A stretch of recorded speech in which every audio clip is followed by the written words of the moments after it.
পক্ষে না, মানে প্রতিপক্ষ ভোটারদেরকে প্রতিবন্ধকতা সৃষ্টি করা, হুমকি ধুমকি দেওয়া, এই সংস্কৃতিটা দীর্ঘদিন চলে আসছে। তো এটাকে পুরোপুরি উপেক্ষা করা যায় না, কারণ আমরা এখনও ফোন পাচ্ছি, আমার কাছে ফোন আসতেছে।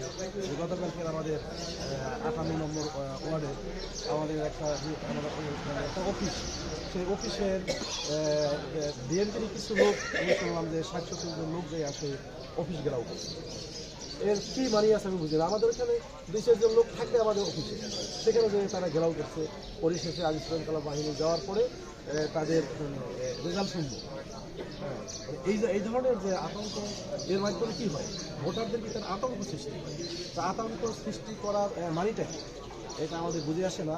এখানে জয় পরাজয় তো মুখ্য না, মুখ্য উদ্দেশ্য হলো যে মানুষের যে ভোটাধিকার সেটা যেন সে প্রয়োগ করতে পারে।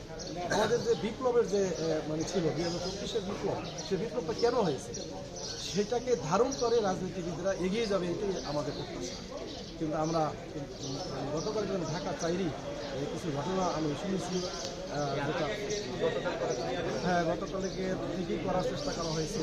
রাতে অনেকগুলো কেন্দ্রে মানে এরকম ঘটনা ঘটেছে। আইন শৃঙ্খলা বাহিনী, আর্মি বাহিনী এসে তারপর যে ওখান থেকে তাদেরকে সরিয়ে দিতে হয়েছে। এই পরিস্থিতি কেন শিকার হচ্ছে?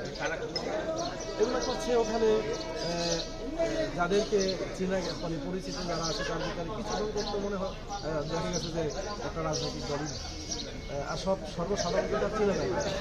যাদেরকে চিহ্নিত যারা, যাদেরকে চেনা গেছে তাদের একটা দলের, অর্থাৎ বিএনপির লোক